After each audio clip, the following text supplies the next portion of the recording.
kelima kategorinya umur atau usia 46 tahun sampai dengan 50 tahun. Klik add. Ya, ini proses kategorisasi ya, berdasarkan value labels. Yang keenam, umurnya kategori di atas 50 tahun. Klik add. Setelah semuanya masuk, silahkan klik OK. Begitu juga dengan pendidikan. Kategori 1 pendidikannya apa? SMA atau sederajat. Klik add. Value 2 adalah diploma 1 atau diploma 3. Klik add. Jadi ini proses kategori ya di dalam aplikasi. Ketiga adalah diploma 4 atau di strata 1 atau S1.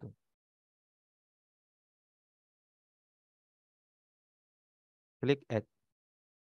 Yang keempat, pendidikan strata 2 atau S2. Klik add. Yang terakhir adalah strata 3.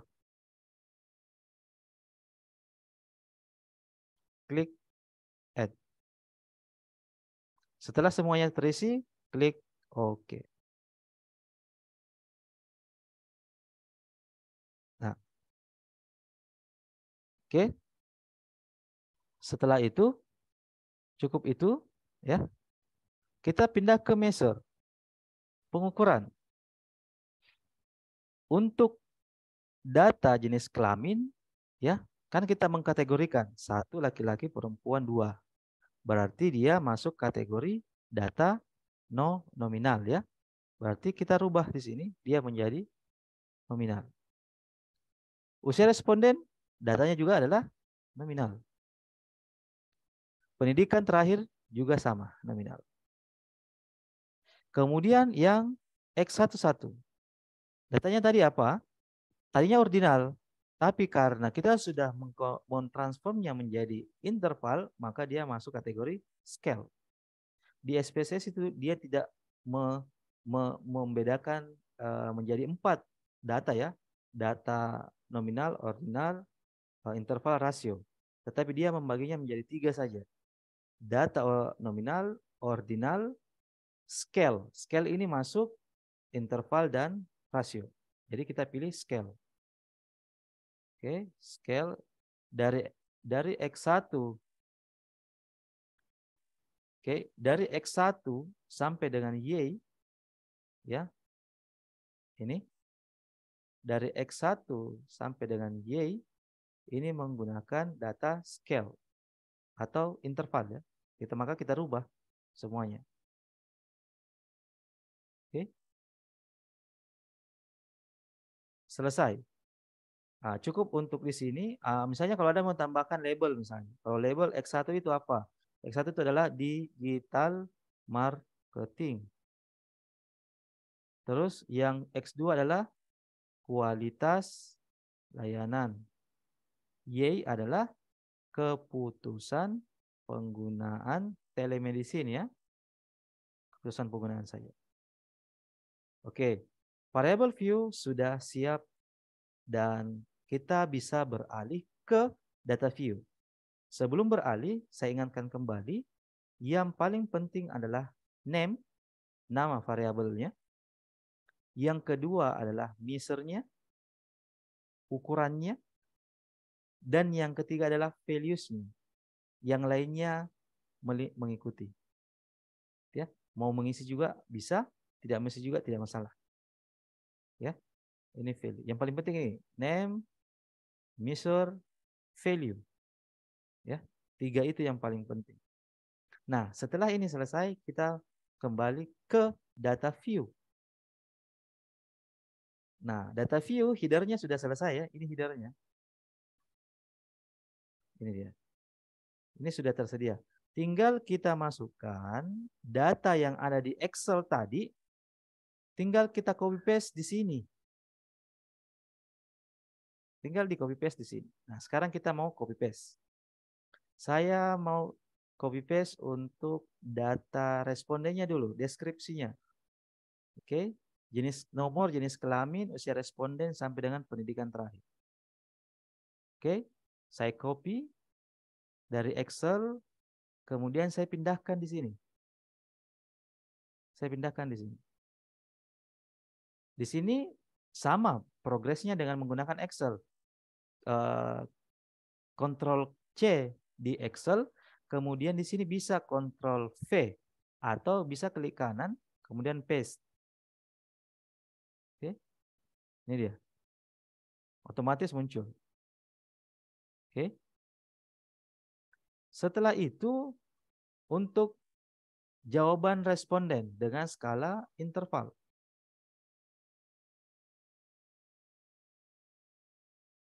Oke. Saya ambil datanya dulu. Kemudian saya copy.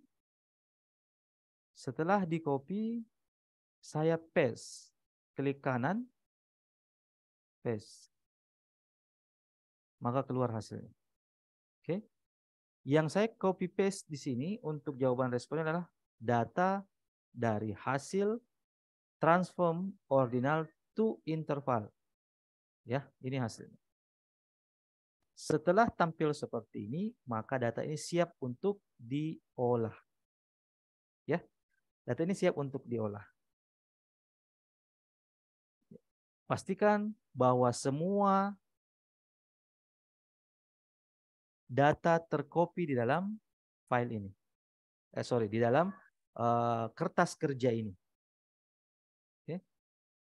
Oke, kalau sudah selesai, kita akan melakukan proses uji.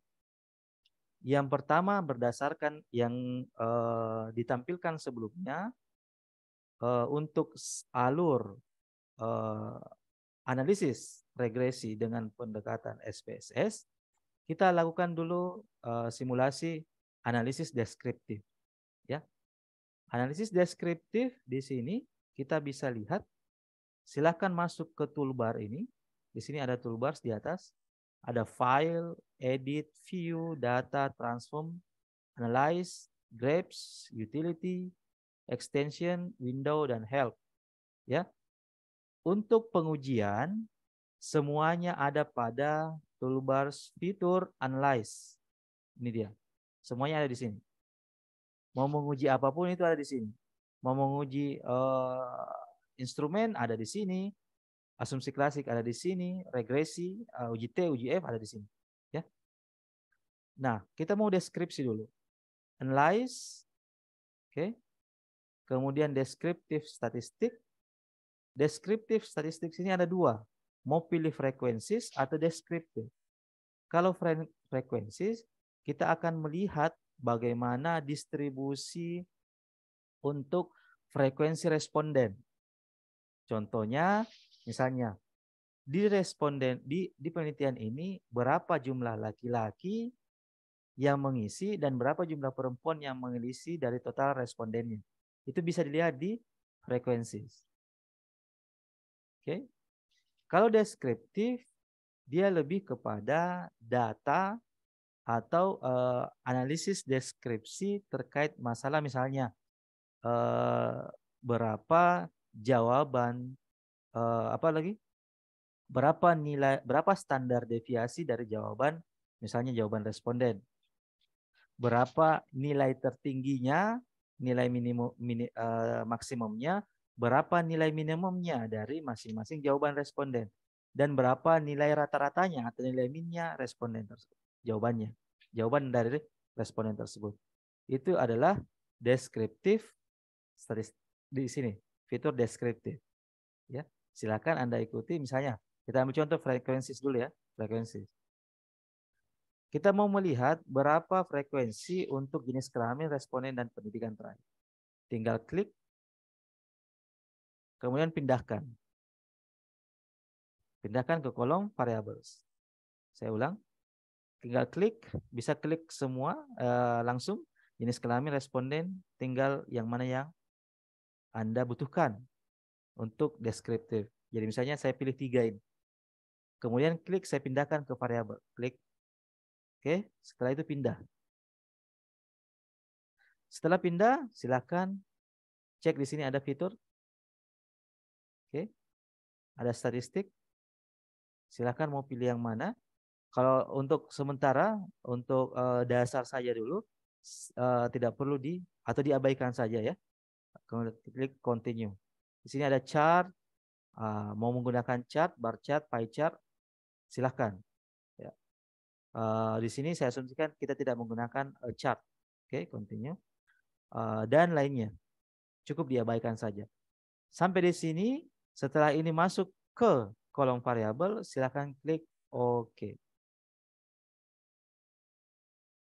Oke, setelah klik OK, hasilnya akan muncul di mana? Akan muncul di variabel output. Akan muncul di worksheet output. Nah, karena ini kita menggunakan Zoom, maka yang tampil ini adalah kertas kerja ya, bukan kertas kerja output. Maka itu saya harus stop share dulu, kemudian saya share ke outputnya. Ini dia outputnya. Ini dia output dari frekuensi data kita. Jenis kelamin, berapa sih jumlah laki-laki yang mengisi? Ada ternyata berdasarkan frekuensi ini ada 45 orang laki-laki dan 51 perempuan. Usia responden ini tadi ya. Berapa umur 26 tahun yang mengisi? Oh, ternyata 5 orang. Dan seterusnya. Untuk pendidikan terakhir juga demikian. Oke. Itu untuk frekuensi table.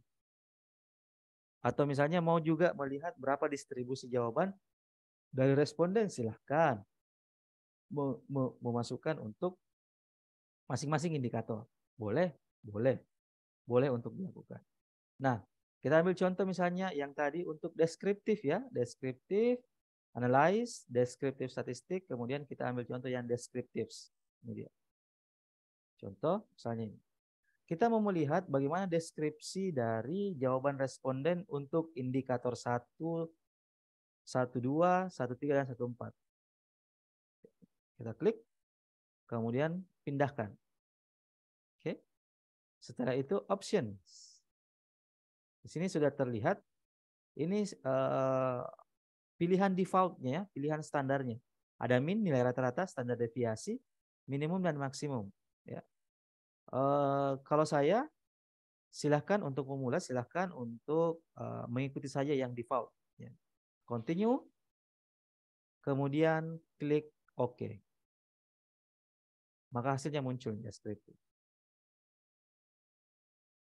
Responden dari 96 responden yang menjawab indikator 1, minimum jawabannya adalah 1, maksimum jawaban intervalnya 3,95. Rata-rata jawabannya adalah 3,25 dengan standar deviasi adalah 0,868. Kalau ada yang memasukkan ini sebagai laporan penelitian, silahkan Anda deskripsikan angka ini. Oke. Bisa menggunakan deskripsi. Nah, itu tadi seputar deskripsi statistik. Ya, uji deskriptif statistik. Nah, setelah ini selesai, untuk semua variabel silahkan diuji, ya, silahkan diuji. Kemudian kita masuk ke uji berikutnya. Untuk masuk ke uji berikutnya, di situ kan ada uji instrumen ya, validitas, reliabilitas. Setelah itu masuk ke uji asumsi klasik, ya, normalitas, multikolinialitas, dan heteroskedastisitas. Kemudian itu kita masuk di uji hipotesis, uji korelasi, kemudian uji hipotesis. Nah, ada hal yang ingin saya sampaikan begini, bahwa sebelum melakukan uji data, yang perlu Anda lakukan adalah memastikan asumsi parametrik, asumsi statistik parametrik itu terpenuhi. Salah satunya adalah distribusi data yang Anda miliki itu bersifat normal. Oke? Saya ulang. Sebelum Anda menganalisis untuk sampai pada uji hipotesis, pastikan dulu data Anda sudah memenuhi statistik parametrik. Salah satu asumsi dasar dalam statistik parametrik adalah data Anda yang Anda miliki adalah harus berdistribusi normal. Oleh karenanya, sebelum masuk ke uji instrumen, kita uji dulu data ini.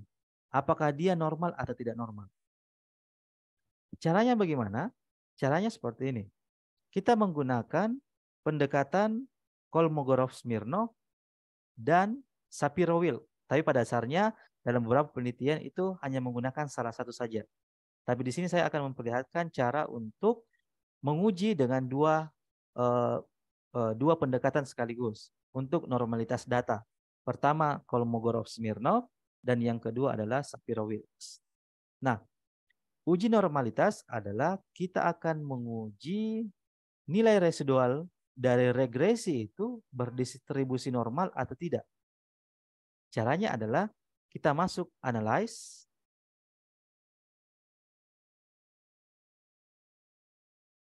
Kita masuk analyze. Kemudian masuk ke regression.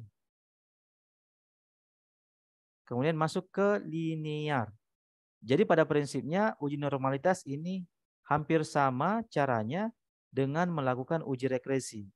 Tetapi yang kita cari adalah nilai residual dari regresi yang akan kita lakukan. Oke, saya ulang. Analyze, regression, linear. Kemudian muncul kotak dialog seperti ini. Nah, di sini ada muncul kotak dialog dengan kolom dependent dan independent.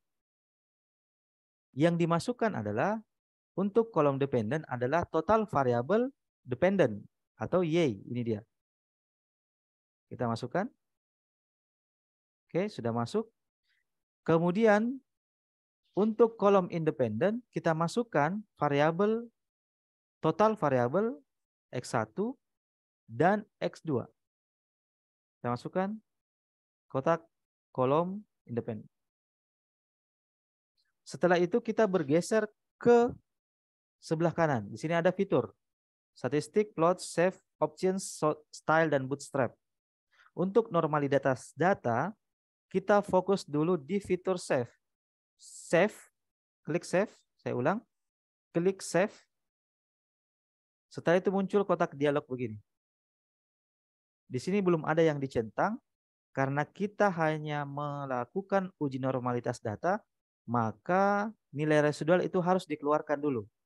Caranya bagaimana? Centang residual di sini, kolom residual, dan centang unstandardized.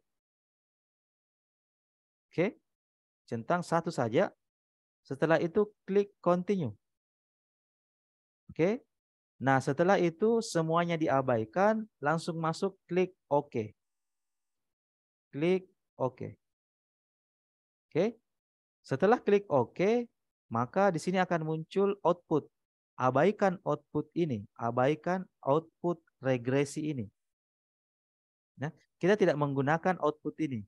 Kenapa? Karena yang kita akan lakukan adalah uji normalitas terhadap residual regresi. Terus yang mana yang kita lihat? Yang kita lihat itu adalah di sini.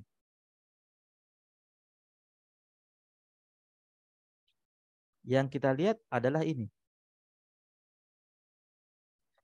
Bahwa di worksheet atau kertas kerja kita di data view muncul satu variabel tambahan. Yang mana variabel tambahannya ini dia. Inilah yang akan diuji normalitasnya. Nilai residual dari regresi ini. Ini yang akan diuji normalitasnya. Oke. Kita akan menguji normalitas ini. Oke. Caranya bagaimana? Caranya adalah ketika variabel residual ini muncul, ya, di dalam kertas kerja Maka kita beralih ke analyze. Fiturnya analyze di sini. Analyze. Setelah itu masuk ke fitur descriptive statistics. Oke. Setelah itu masuk ke fitur explore. Analyze, descriptive statistik, kemudian explore. Klik explore, akan muncul kotak dialog seperti ini. Setelah muncul kotak dialog seperti ini, silakan cari variabel residual tadi ini, variabel ini. Cari di sini. Ini dia unstandardized residual. Ini variabel. Silakan masukkan ke kolom dependent list. Klik pindahkan. Oke. Setelah itu di sini ada fitur, 4 fitur statistik. Klik statistik. Oke. Diabaikan saja. Oke. Plots. Klik plots. Nah, di sini. Ketika muncul plots, kita lihat yang kita mau uji adalah normalitasnya. Maka centang normality plots with test. Ini dia. Oke. Kalau mau munculkan histogram, silahkan. Di sini tinggal klik histogram. Oke. Jadi 2 yang diklik, centang, histogram, dan normality plots with test. Setelah itu, kita klik continue. Oke. Yang lainnya diabaikan. Setelah itu, di sini ada display booth, statistic, and plots. Kita klik booth, ya, booth. Setelah itu, klik OK. Akan muncul di worksheet output. Ya, saya bergeser ke worksheet output. Ini dia worksheet outputnya untuk hasil uji normalitas data. Oke, uji normalitas data. Yang mana yang dilihat? Kita lihat tadi kita menggunakan pendekatan Kolmogorov-Smirnov dan Shapiro-Wilk. Ya, sebenarnya cukup satu, tidak masalah. Mau Kolmogorov-Smirnov bisa, Shapiro-Wilk bisa. Tapi di sini saya sengaja untuk menampilkan 2. Kita lihat di sini nilai signifikansi untuk Kolmogorov-Smirnov, signifikansinya adalah 0,054.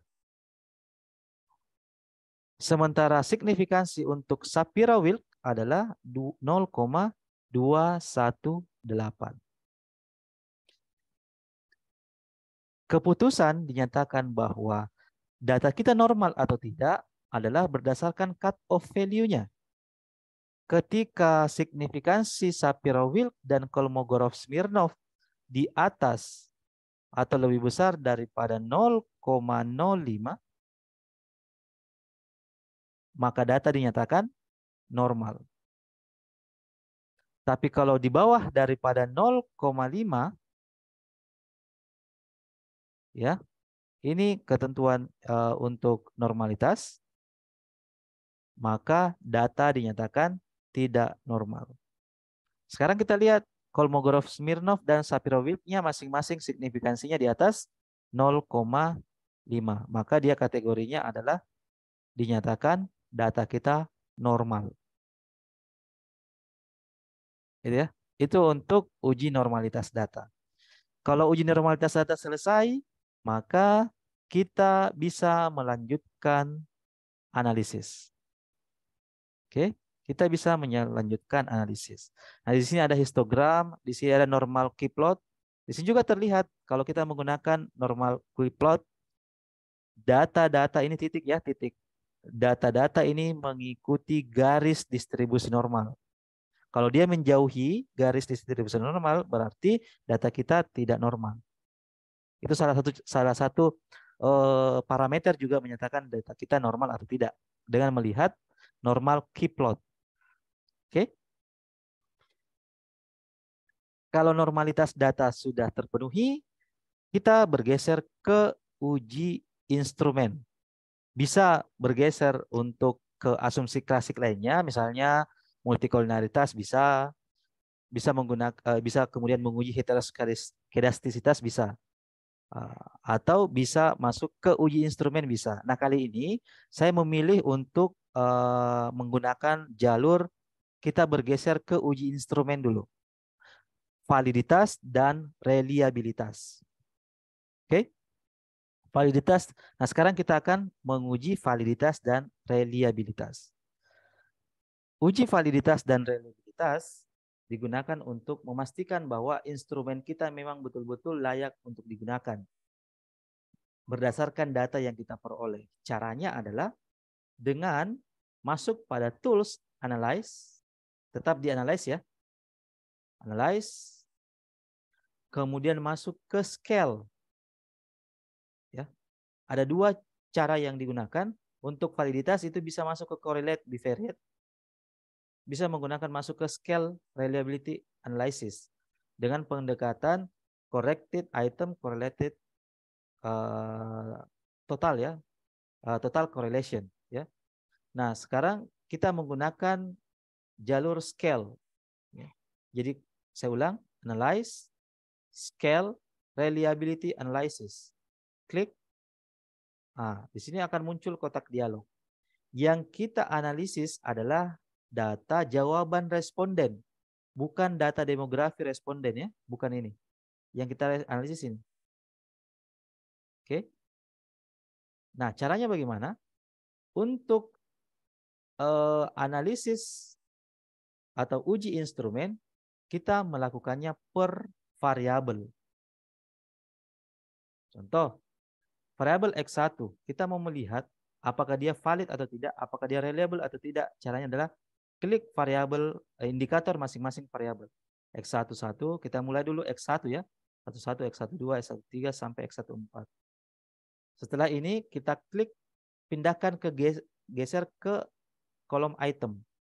Klik oke. Pindah. Setelah itu di sini ada fitur statistik. Klik statistik. Oke. Kemudian klik scale. Bisa klik di sini scale. Scale if item deleted. Atau klik juga item. Ini deskriptifnya. Setelah itu klik continue. Yang lainnya diabaikan. Klik continue. Oke. Setelah itu yang lainnya diabaikan. Di sini ada model alpha. Kita pilih alpha saja. Setelah itu kita klik OK. Setelah klik OK, maka muncul hasilnya. Ini dia hasilnya. Reliability atau reliabilitas untuk variabel X1 dilihat berdasarkan Krobans alpha. Nilainya Krobans alpha. Ini dia, Krobans alpha. Di sini hasilnya adalah 0,744. Variabel dinyatakan reliability, instrumen dinyatakan reliable ketika nilai korban alfanya lebih besar daripada 0,7.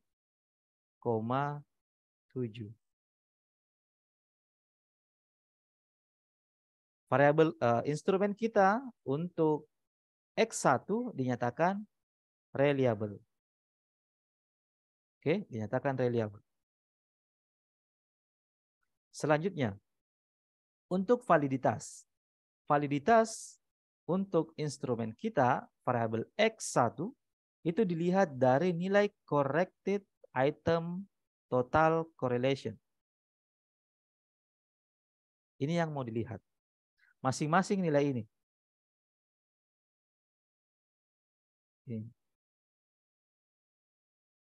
Ya, ini nilainya yang akan dilihat. Ini yang akan dibandingkan dengan apa? Dibandingkan nilai R tabel. Ya, dibandingkan dengan nilai R tabel. Kalau R tabelnya, kalau R tabelnya lebih kecil daripada corrected item totalnya, berarti data ini valid.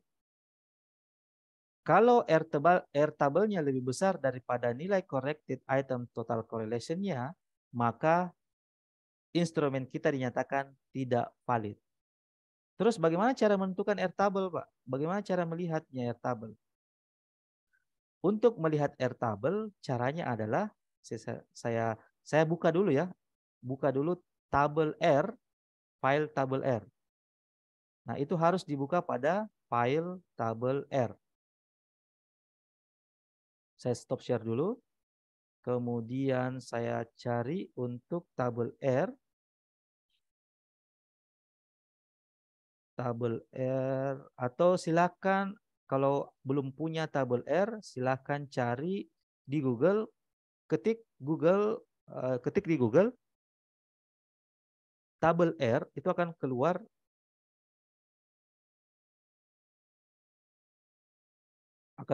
tabel R seperti ini. Akan keluar tabel R seperti ini. Ini dia tabel R.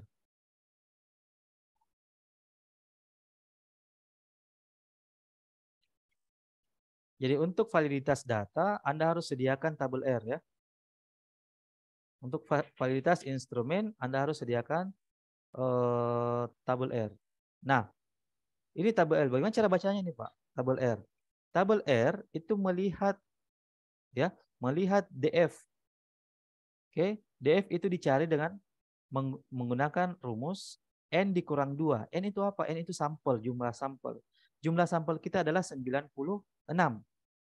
Berarti kalau 96 dikurang 2, DF-nya berarti 94.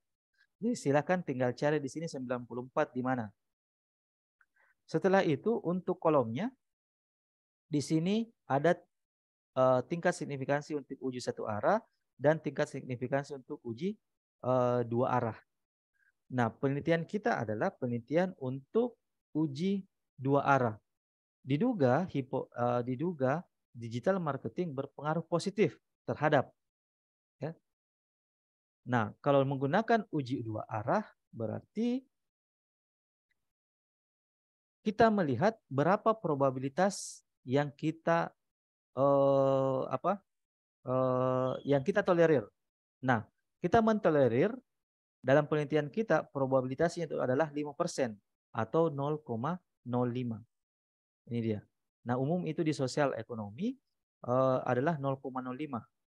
Kemungkinan besar juga untuk di penelitian kesehatan masyarakat itu lebih kepada nilai 0,05 ya atau 5%. Ada bahkan yang 1%. Kalau dia 1% misalnya berarti 0,01 posisinya di sini. Nah, kalau penelitian kita untuk sementara simulasinya adalah 0,05 pilihannya. Berarti kalau 0,05 kita mencari R tabelnya adalah di baris 96 kolom 0,05. Baris 94 kolom 0,05. Kita cari. Ini baris kedua ya. Ini kolomnya kolom kedua ya. Ini. Berarti di bawah kolom ini, di bawah 0,05. Oke. Kita cari di sini. Ya, kita fokus di sini. 94 berapa sebenarnya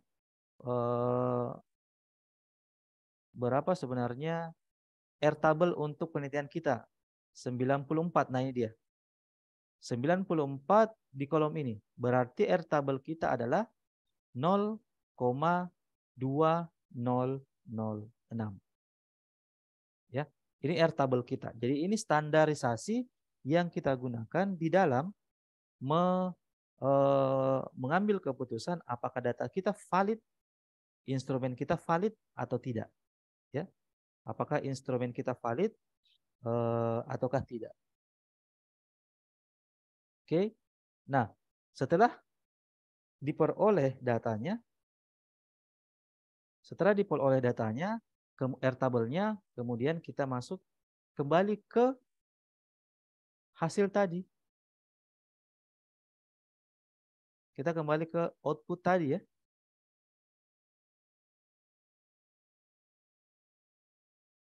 Ini dia outputnya. Airtable kita adalah 0,2006. Keputusannya adalah corrected atom total correlation ini nilainya harus lebih besar daripada 0,2006. Silakan cek apakah ada indikator di bawah 0,2006 ataukah tidak. Kalau tidak ada, ya, kalau tidak ada berarti data ini, instrumen ini untuk X1 dinyatakan valid.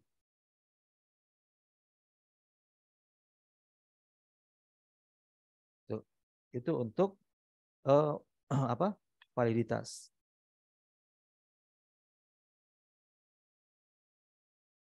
Selanjutnya untuk yang kedua, variabel kedua. Bagaimana dengan variabel kedua? Langkahnya sama. Sama langkahnya, tinggal diulang langkahnya. Ya. Sini analyze, scale, reliability analysis. Kemudian silahkan keluarkan yang sudah dikerjakan, masukkan yang belum dikerjakan, X2 sampai dengan X21 sampai dengan X24. Geser. Setelah berpindah, klik OK. Muncul hasil. Hasilnya ini.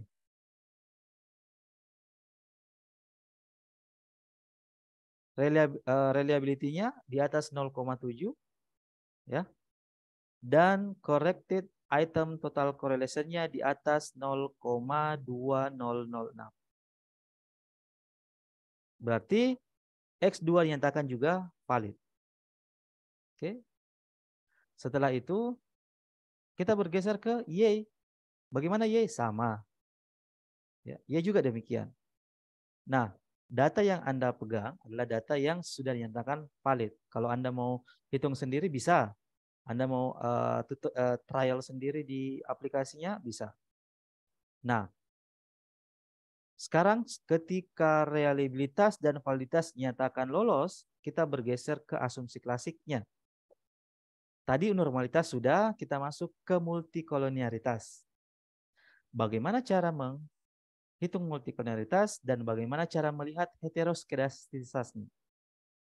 Nah, untuk melihat multikolonialitas, heteroskedastisitas, korelasi, uji T, uji F, itu dilakukan satu kali proses kerja, ya. Jadi tinggal kita mainkan fiturnya saja, kita munculkan multikolonialitasnya, kita munculkan scatter plotnya untuk heteroskedastisitas. Jadi ini adalah proses kerja untuk satu kali langkah ya. Keluar outputnya multikolonialitas, heteroskedastisitas, kemudian uji F, uji T. Bagaimana caranya? Klik analyze. Setelah itu masuk ke regression. Setelah itu masuk ke linear. Nah, ini tadi hasil apalagi riwayat dari proses kerja kita untuk uji normalitas.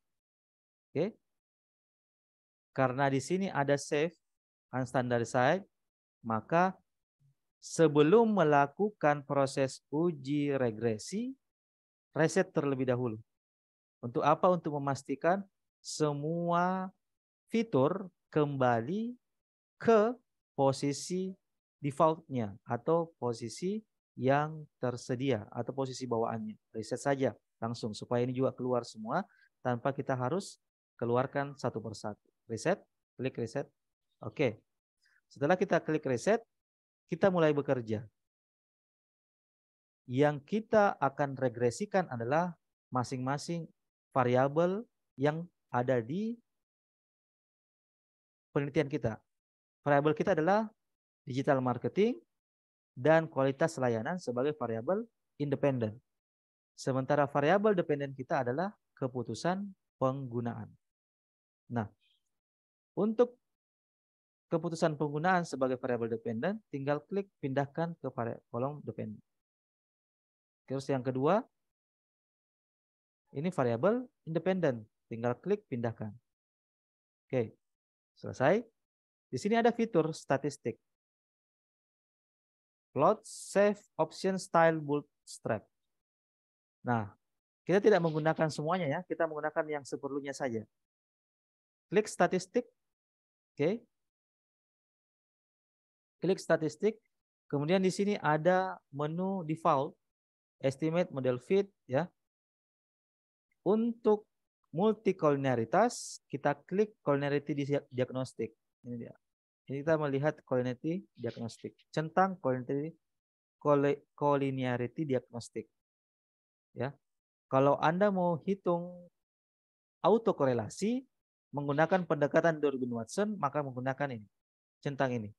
Tapi karena kita tidak menggunakan autokorelasi dalam penelitian yang ada, maka tidak perlu menampilkan Durbin-Watson.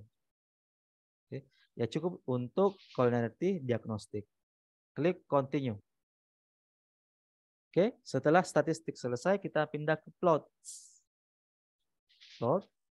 Nah, plot ini adalah untuk melihat atau menguji heteroskedastisitas dengan pendekatan scatter plot, hubungan di antara nilai residual ya, nilai residual dengan nilai Z untuk variabel dependennya.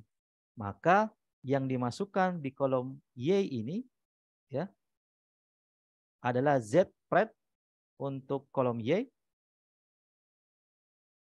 ya, atau nilai Z di kolom Y dan nilai residual di kolom X. Oke. Setelah itu centang, kalau mau histogramnya bisa lihat di histogram. Ini normal probability plot. Kalau yang tadi normalitas data dengan pendekatan Shapiro-Wilk atau Kolmogorov-Smirnov, di sini menggunakan pendekatan probability plot. Tapi tadi kan sudah tersedia ya. Tidak apa-apa, kita centang. Klik continue. Oke, selesai. Itu untuk heteroskedastisitas. Nah, sekarang kemudian kita masuk di save. Nah, yang tadinya untuk normalitas ada di sini kita centang unstandarized ya. Nah, sekarang kita abaikan. Jangan centang yang tersedia di sini sesuai defaultnya, continue saja. Tidak perlu melakukan proses centang di sini. Oke, continue. Nah, setelah itu yang lainnya diabaikan, maka kemudian kita proses. Klik OK. Maka hasilnya keluar untuk regresi. Ini dia hasilnya. Ya, ini hasilnya.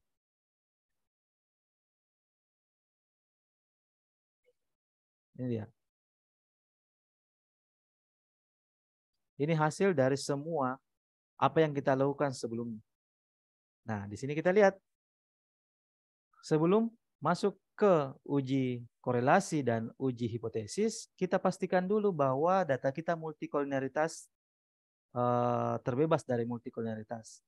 Caranya adalah dengan melihat collinearity statistiknya, nilai tolerance dan FIF, variance inflation factors-nya ya. Yang mana yang dilihat, Pak? Yang dilihat yang ini. Nilai FIF-nya ini dan nilai tolerance-nya ini. Oke. Asumsinya adalah nilai tolerance harus lebih besar daripada 0,1 dan nilai FIF harus lebih kecil daripada 10. Dari hasil hitungan kita menunjukkan bahwa tolerance dan FIF untuk masing-masing variabel itu sesuai atau berada di atas cut-off value-nya. Toleransinya di atas cut-off value-nya dan FIF-nya di bawah cut-off value-nya. Maka dinyatakan bahwa data kita tidak terjadi multikoliniaritas. Maka bisa dilanjutkan pada analisis berikutnya. Selanjutnya untuk uji heteroskedastisitas. Uji heteroskedastisitas dilihat dengan scatter plot. Mana scatter plotnya? Di sini dia. Ini dia scatter plot. Ini untuk heteroskedastisitas. Cara melihatnya bagaimana? Cara melihatnya adalah dengan melihat distribusi masing-masing titik ini.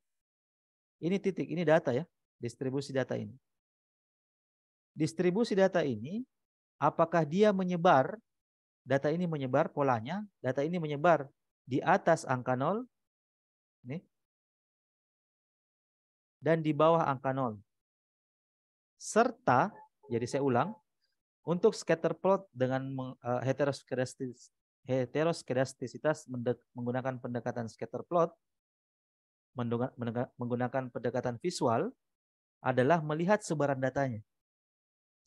Sebaran datanya harus tersebar di atas nilai 0, nilai 0, dan di bawah nilai 0, serta tidak membentuk pola tertentu. Pola tertentu itu begini, dia berpola begini, bisa naik kemudian turun, naik lagi kemudian turun lagi, ini berpola. Atau berpola lurus saja begini, atau berpola seperti ini sebarannya. Nah, itu yang dimaksud dengan berpola. Kalau ini tidak ada polanya, dia menyebar.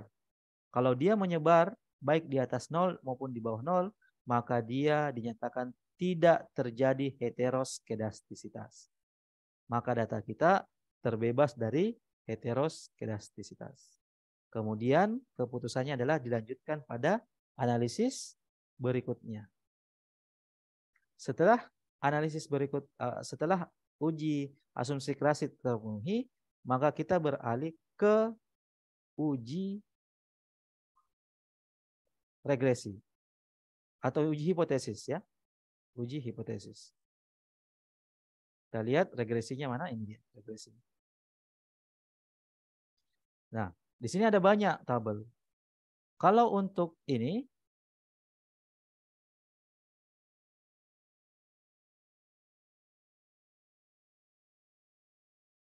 ya, ini untuk melihat koefisien determinasi dari model ini.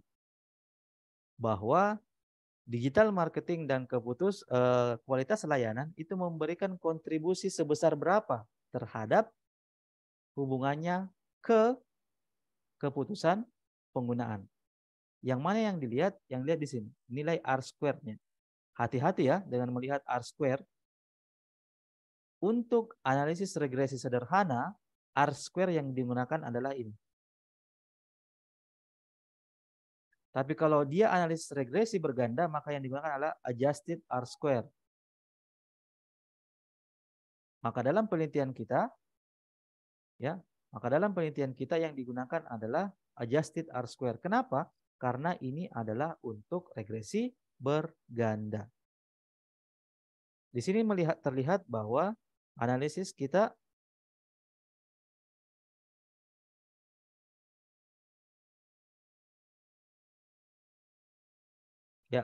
kita memunculkan nilai adjusted R-square sebesar 0,410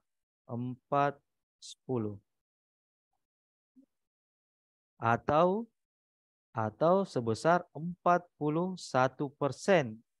kontribusi dari dua variabel independen terhadap variabel dependen atau keputusan penggunaan.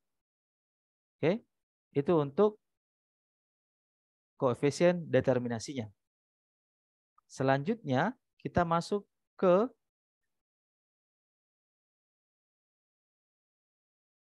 persamaan regresinya. Persamaan regresi. Kita lihat persamaan regresinya di sini. Kita lihat ya. Untuk persamaan regresi, yang dilihat adalah ini. Nilai ini. Oke. Persamaan regresi dari hasil ini adalah Y sama dengan konstanta.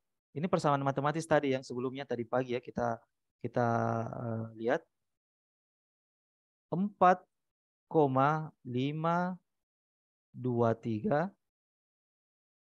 oke, ditambah koefisien korelasi untuk variabel X1 0,437. 4. Oke. X1 ditambah koefisien korelasi sebesar 0,441 X2. Ini adalah persamaan regresi untuk penelitian kita. Artinya apa? Artinya bahwa jika X1 dan X2 dianggap 0, maka nilai Y adalah sebesar 4,523. Nah, selanjutnya nilai ini ya. Ini kemudian apa makna angka ini? Koefisien korelasi. Jika diasumsikan bahwa X1 sama dengan 1 dan X2 diasumsikan 0, maka Y akan mengalami peningkatan sebesar 0,43 satuan karena adanya perubahan X1. Ya. Bagaimana dengan X yang 0,441 sama? Jika diasumsikan bahwa X1 adalah sama dengan 0 dan yang lainnya dianggap konstan, maka Y akan berubah sebesar 0,441 satuan dari perubahan satu satuan X2. Begitu cara menginterpretasikan persamaan regresi ini. Jadi ini adalah persamaan regresi dari hasil analisis kita. Oke. Nah, setelah persamaan regresi kita peroleh, kemudian kita lakukan uji hipotesis. Apakah benar hipotesis yang kita ajukan sebelumnya diterima atau ditolak? Hipotesis kita menyatakan bahwa diduga digital marketing berpengaruh positif terhadap keputusan penggunaan telemedicine di RS Unhas. Ada kata berpengaruh dan positif. Positif atau negatif itu diperoleh dari nilai ini. Di sini nilainya adalah positif. Dan ini maknanya positif. Berarti arah pengaruhnya adalah positif. Di sini adalah positif. Berarti yang pertama, makna positif di hipotesis kita sudah oke. Sekarang kita mau lihat apakah dia berpengaruh atau tidak. Untuk melihat apakah dia berpengaruh, toleransinya adalah signifikansinya di bawah 0,05. Kalau dia signifikan, berarti dapat dikatakan digital marketing itu berpengaruh terhadap keputusan penggunaan. Ya, yang mana yang dilihat? Yang kita lihat ini, nilai signifikansi. Ini dan ini. Cut off value-nya adalah harus lebih kecil daripada 0,05.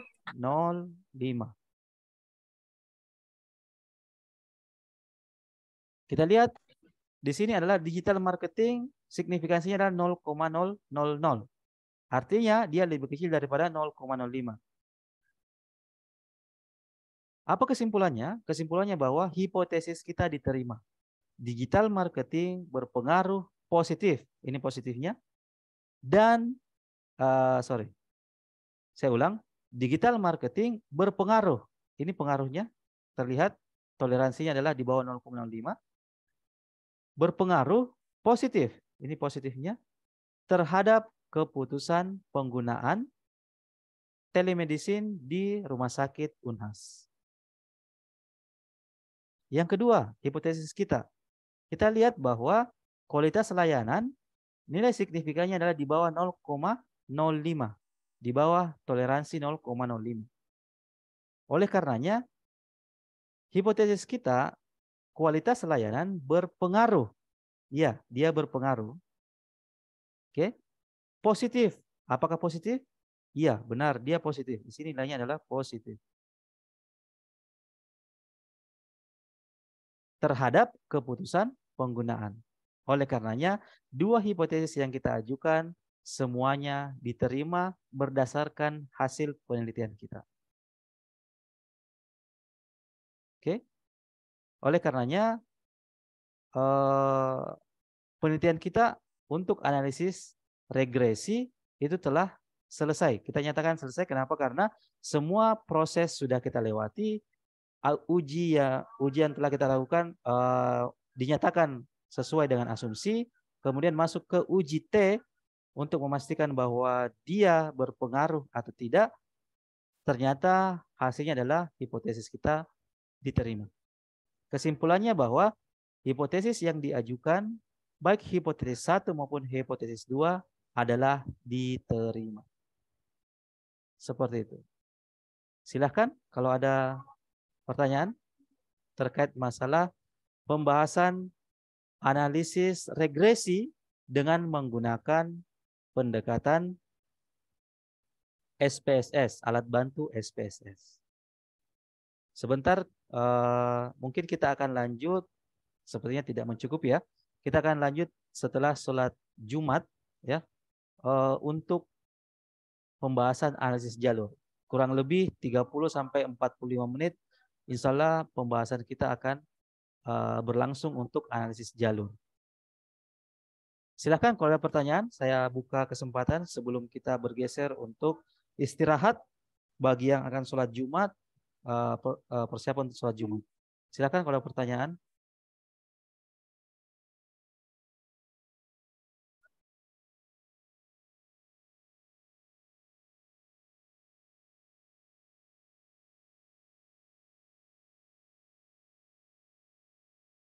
Ya, silakan kalau ada pertanyaan terkait masalah itu. Jadi sudah itu tadi rangkaian proses analisis ya dengan menggunakan analisis regresi serta alat bantunya adalah SPSS. Ya, itulah tadi prosesnya mulai dari data yang kita sediakan, sajikan sampai dengan uji statistik. Ya. Kalau memang tidak ada pertanyaan, sebentar mungkin ada pertanyaan ya. Setelah istirahat biasanya itu ada pertanyaan. Kita akan ketemu. Kira-kira pukul berapa kita ketemu ya? Ada yang bisa kasih saran? Kita kembali lagi ke room ini. Kira-kira jam berapa? Izin Pak, tergantung. Kenapa? Dari kita Ji Pak. Setelah sholat.